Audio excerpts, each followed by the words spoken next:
여러분 안녕하셨습니까? 양영태 TV의 양영태입니다. 오늘은 2025년 3월 11일이 되겠습니다. 화요일입니다. 이재명에 대해서 말이죠. 오늘 그 사설 아주 딱 맞는 사설이 나왔습니다. 이 조선일보 사설입니다. 조선일보 사설이 어쩌면 이런 사설을 명쾌한 사설을 쓰는지 참 요즘 그렇지 않았는데 또 이렇게 아주 쾌활한 또 사실적이고 팩트에 있는 이런 사설을 내놓아서 아주 반갑습니다. 계속되는 이재명의 황당 음모론, 제목이 그겁니다. 계속되는 이재명의 황당 음모론입니다. 계속 황당한 음모론만 계속 대표가 돼가지고 풀어내고 있다 이런 얘기입니다. 이런 사람이 대선 주자 1위라니까 기가 막히다 이런 얘기입니다. 한마디로 얘기하면 그런 뜻 아니겠습니까? 예. 주요 정치인 한 사람이 윤석열 대통령의 구속 취소 법원이 한 거에 대해서 검찰과 윤 대통령이 한패라서 그런 것이다 이렇게 얘기했습니다. 이게 당 대표란 자가 하는 얘기입니다. 아니 검찰과 윤 대통령이 한패라 그런 것이라니요. 내란 혐의에 검찰이 핵심적으로 동조할 뿐만 아니라 주요 임무에 종사했던 거 아닌가라고 하면서 전날에는 일정한 의도에 따른 기획이다. 검찰이 내란 사태의 공범이다. 이렇게 얘기했습니다. 검찰이 윤 대통령과 석방 계획을 미리 짜고 구속 시한 등을 일부러 어겼다는 것입니다. 그러면서 근거는 또 안 밝힙니다. 왜? 밝힐 수가 없으니까. 밝힐 게 없으니까 그러는 거예요. 그거는 아니니까. 아닌 사실을 너무 이재명이가 더 잘 알고 있으니까 말이죠. 한국 정치에서 과장되고 이상한 주장은 수없이 많지만 이 황당한 말을 한 사람이 여론조사 때마다 1등을 하고 있는 대선 주자 이재명이라고 한다면 말이 달라지지 않냐, 얘기가 달라진다 이거예요. 검찰은 계엄 사태 이후에 가장 먼저 수사에 뛰어들었습니다. 내란죄 수사권이 없는데도 불구하고 계엄 5일 만에 김용현 전 국방장관을 갖다가 박세현이 긴급 체포했습니다.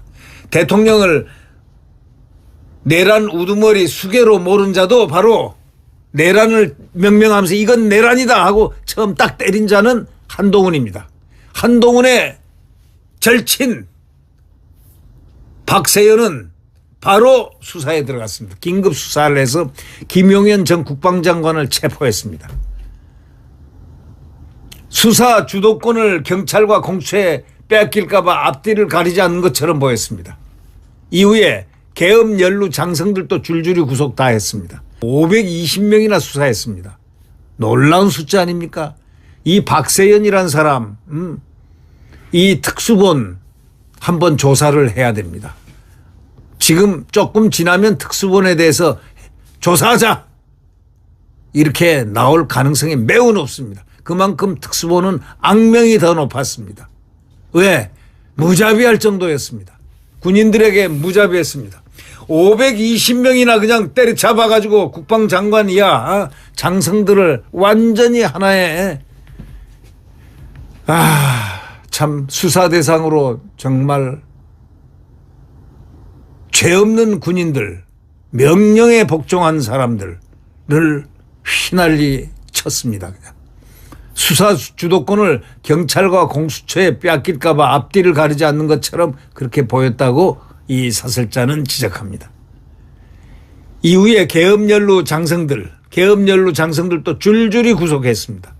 검찰은 김 전 장관을 내란 혐의로 구속 기소하면서 윤 대통령이 계엄 선포와 실행 과정을 직접 주도했다 이렇게 밝혔습니다. 바로 그 칼을 윤석열 대통령을 향해서 직접 딱 겨냥한 것은 박세현입니다.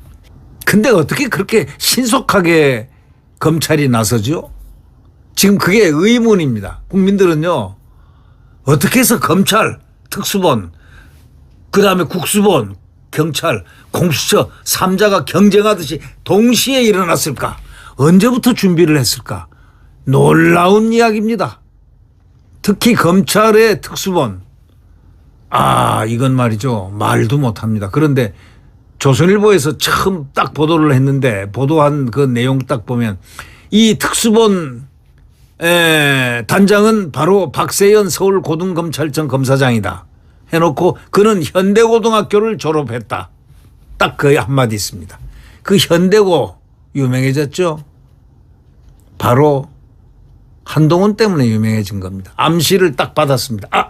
한동훈 후배구나. 직계 후배구나.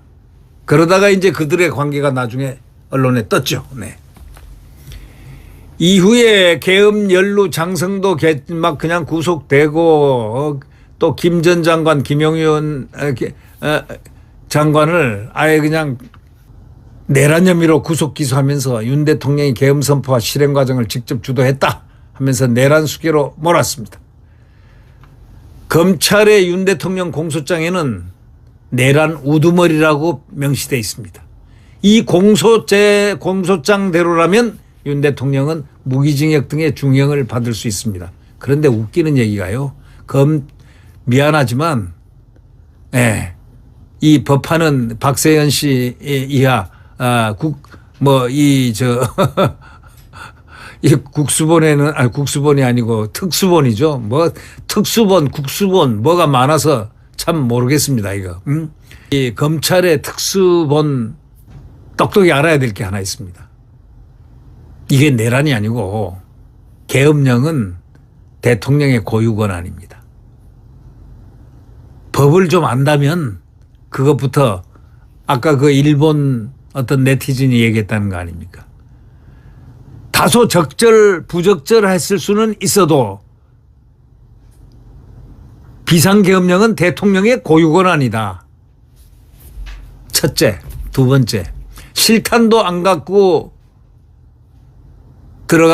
국회에 들어가서 그것도 200명으로 그 넓은 한 5천여 명이 들어가야 될 그런 스페이스에 5천여 명이 만약에 계엄 매뉴얼대로 한다면 통상적으로 한 5천 명 이상은 들어가야 돼. 병력이 포진돼야 그 국회를 그야말로 삼엄하게 계엄같이 할 수 있는데 고작 200명 들어가서 무장도 거기 탄약도 지급 안 된 채 왜 들어갔을까요? 그걸 내란이라고 한다는 그 자체가 박세현 소위 검찰 특별수사본부는요.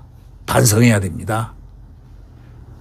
그리고 대통령을 어떻게 갑자기 그렇게 내란 우두머리로 몰아갑니까? 누가 그랬습니까? 그게 바로 내란이란 말을 맨 처음 사용한 사람은 한동훈으로 지금 나와 있습니다. 내란이다! 이렇게 한 자는 한동훈으로 나와 있고 그리고 딱 내란 우두머리라고 딱 친 사람은 바로 박세현입니다. 이 공소장대로라면 윤 대통령은 무기징역 등 중형을 받을 수가 있습니다. 그렇게 될까요? 그런데 이재명 민주당 대표는 이 모든 게 검찰과 윤 대통령이 짜고 한 거라 합니다.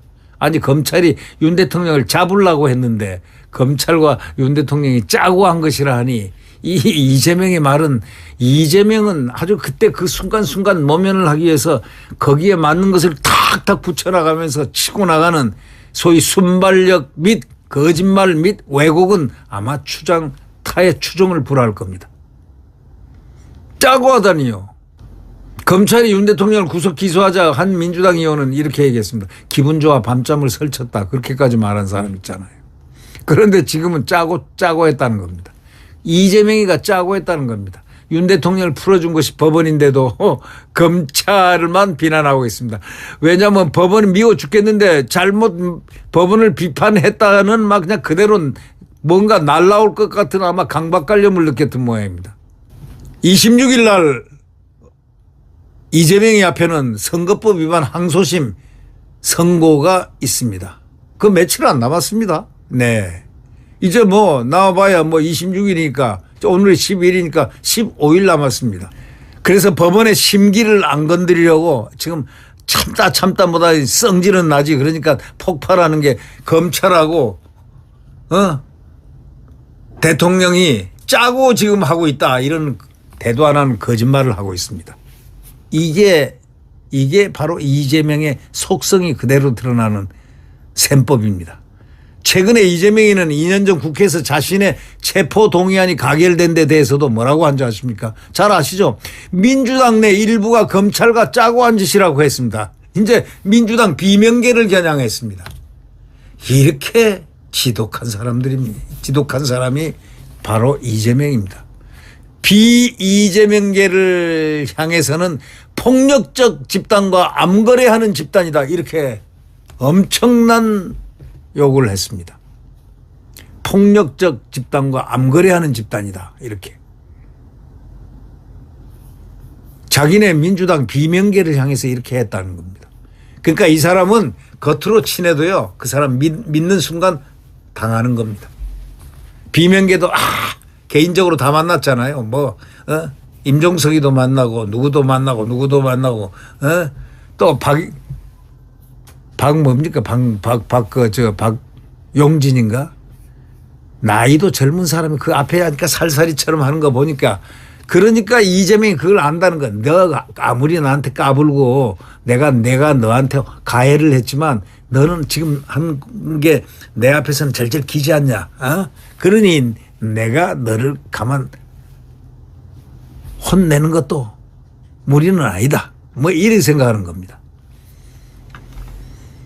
이 비이재명계를 향해서는 폭력적 집단과 암거래하는 집단이다. 이렇게 해서 비명계를 완전히 한마디로 다 깔아뭉갰습니다. 바로 그 직전에 비명계 이 소위 중요한 비명계 사람들을 다 개별적으로 만났습니다. 그 사람 만나는 게요. 꼭 2대1로 안 만납니다. 딱 1대1로 만납니다. 왜냐하면 두 사람 만나면 겁이 나니까 딱 한 사람은 제압을 하는 이런 걸로 작전으로 나가고 있어요. 두 사람과 만난 적이 없어요. 저 사람은. 딱 일을 어려울 때는 딱 한 사람 전부 다 한 사람씩 만납니다. 그러니 비명계가 가만히 있겠습니까? 민주당 비명계는 그래서 검수완박으로 검찰과 대립해 왔는데 갑자기 검찰과 짰다고 그런 주장이 상식에 맞냐 하면서 이제 들고 일어났습니다. 자신에게 불리하면 모두 적들이 짜고 한 것이라는 식으로 내몰이 치고 있다 이거예요. 이게 이재명의 속성이다 이런 얘기입니다. 이재명은 공군 오폭 사고에 대해서도요. 이 공군이 이 오폭을 했지 않습니까? 오폭이 아니라 민가를 상대로 사격했다 이렇게 악마의 소리를 했습니다. 아니 공군이 알면요. 분통 터지죠. 오폭을 해가지고 지금 죽을 지경인데 국민한테 미안해서 어쩔 수도 없고 지금 죽을 지경이고 죽은 죄인처럼 지금 이러고 있는 공군을 향해서 뭐라고 했나. 민가를 상대로 사격을 한 것이다. 이렇게 얘기했습니다. 이게 할 소리입니까? 어떻게 이런 얘기를 합니까? 군인들이 살인을 기도했다는 겁니다. 다시 말하자면 민가를 상대로 사격을 했다는 거는 군인들이 살인을 했다. 이런 얘기 아닙니까? 살인을 기도했다? 이재명이는 만약 대통령이 된다면 이런 생각으로 국정을 운영할 것인지 정말 무섭다 이거죠. 이런 사람이 대통령이 되면 되겠느냐라는 뜻이 내재되어 있다. 이렇게 생각합니다. 이런 자가 대통령이 된다면 이런 생각으로 국정을 운영할 것인지 묻지 않을 수 없다. 말 너무 기가 막히게 잘했습니다. 다시 말하자면 이런 사람이 대통령이 되면 공군이 오폭 사고에 나서 지금 오폭이 잘못 입력을 해가지고 난 걸 다 국민들이 다 잘 알고 있는데 민가를 상대로 사격을 한 것이다 이렇게 얘기했습니다. 지금 공군이 이걸 몰라서 그렇지 이게 알면 가만 놔두겠습니까? 이재명 공군 무서워할 줄 알아야 돼. 군인들이 의도적으로 살인을 했다는데 군인들이 가만히 있겠어요? 군인을 무서워하지 않을 정도로 배짱이 좋은 이재명 군을 그렇게 함부로 폄훼하거나 공군의 오폭 사고에 대해서 오폭이 아니라 민가를 향해서 사격을 했다. 이런 얘기를 할 수 있는 사람이 대통령 하겠다고? 군 통수권자 하겠다고? 어린 반푼어치도 없다. 국민 여러분, 이런 어려운 중에도 헌법재판소가 선고를 하겠답니다. 우리 국민들은요, 이제 여론전에서 끝까지 이 부당한 여론전을 우리가 펼쳐야 됩니다. 민주당과 국회가 민주당입니다. 국회 민주당, 공수처, 헌법재판소가 똘똘 뭉쳐가지고 절차를 무시하는 이것을 갖다가 이 재판을 우리는 봐야 하는, 여기서 싸울 수 있는 방법 하나는 딱 하나 있습니다. 여론전을 확산시켜야 됩니다. 이 분노스러운 이 국회 공수처 헌재가 절차를 무시해서 한국 민주주의를 파괴했다는 이 사실을 여론으로 확산시켜야 될 겁니다. 여론 확산은 넓고 깊고 높게, 깊게 넓게 높게 확산을 시켜야 되겠습니다. 네, 우리 대통령께 파이팅 한번 할까요? 네, 윤석열 대통령 파이팅입니다. 파이팅입니다. 법치주의의 파이팅. 네, 안녕히 계십시오.